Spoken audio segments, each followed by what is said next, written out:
Welcome to Ask Angela, relationship advice for love after trauma. I'm Angela Amias, here to help you navigate intimate relationships as I answer real questions about love, loss, and everything in between. This is where we untangle old patterns that keep us stuck and discover new possibilities for connection. Relationships after trauma need a different kind of wisdom, and I'm so glad you're here. Hey there. In this episode, I'm going to be answering a question from Julie. Julie writes, if both you and your spouse have past trauma and poor communication skills, is it possible to heal together and learn how to have a better relationship? What if one spouse is more receptive to the journey than the other? Dear Julie, the short answer to your question is yes. It is possible to heal past trauma together and develop the relationship skills that you and your spouse missed out on learning earlier in life. In fact, intimate relationships can be a container for healing past trauma. This is because what is hurt in connection heals in connection. In other words, healing past relational trauma works best when we're able to establish a relationship in which the qualities of a healthy relationship are consistently present.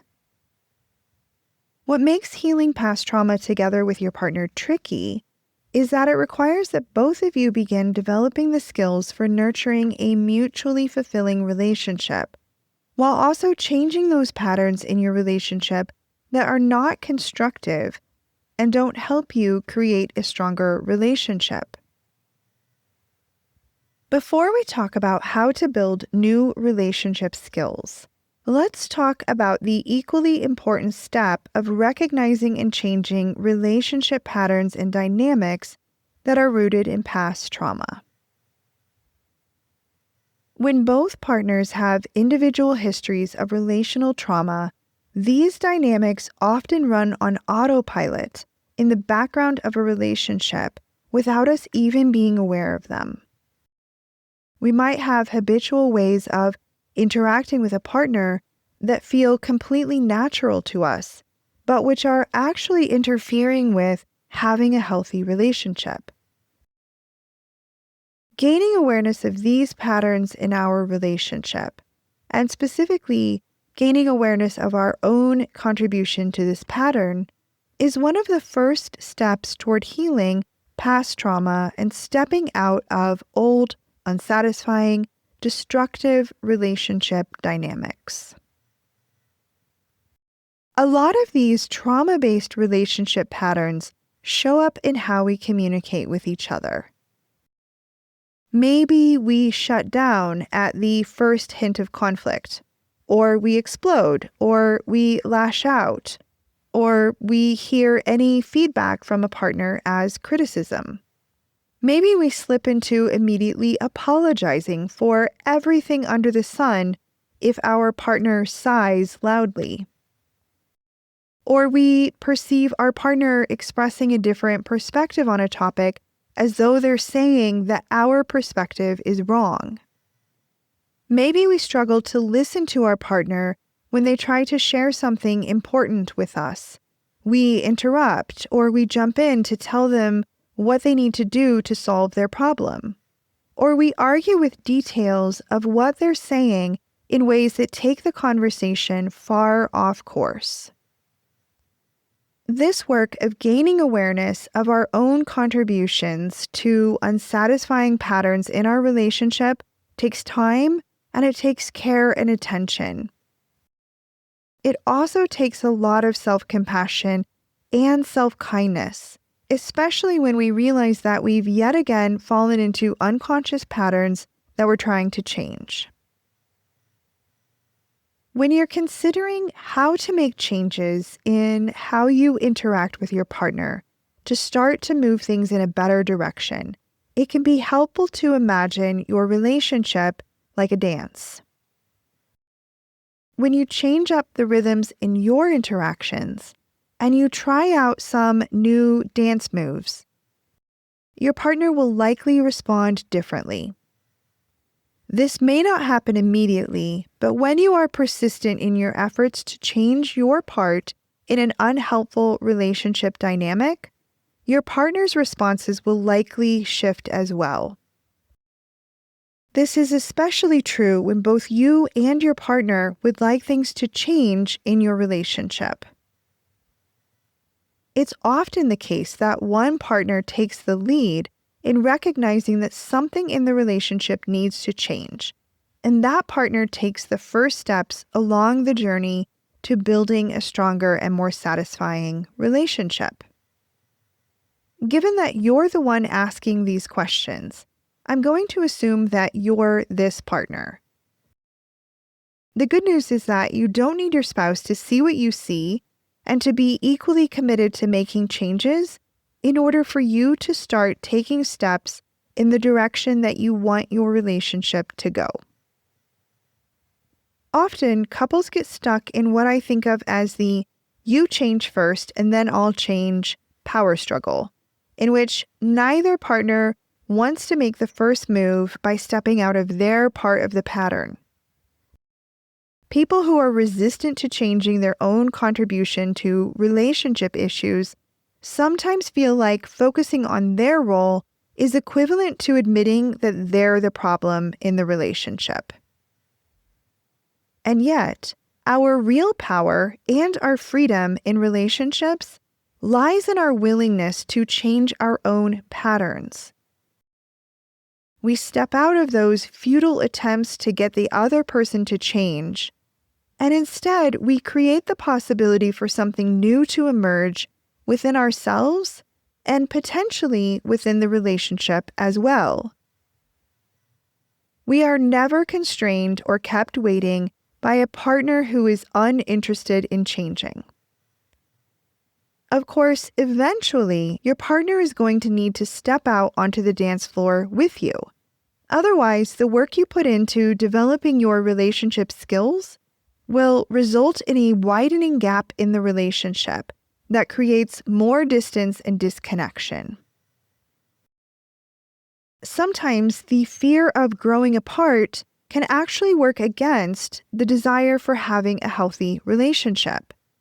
This is a difficult position to be in because essentially we feel forced to choose between trying to make ourselves be satisfied with a relationship that's not really working, or investing in our own personal growth, which may result in an unbridgeable distance in the relationship. I find that this fear is often most intense for individuals before you take the leap and start working on developing new relationship skills. Fear of the unknown can keep us stuck in the familiar, even when it's unsatisfying. And yet, most individuals I've worked with who decide to start working on their relationship skills discover that either their partner joins them on this adventure or they come to a point where they accept that the relationship is not actually a good fit for them any longer.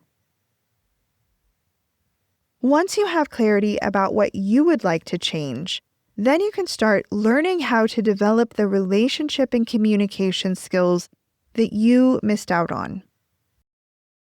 When you want to improve your relationship, building better communication skills is a great place to put your focus because communication problems inevitably affect so many areas of a relationship, including emotional intimacy, trust and security, physical intimacy and sexual connection, and decision-making and problem-solving.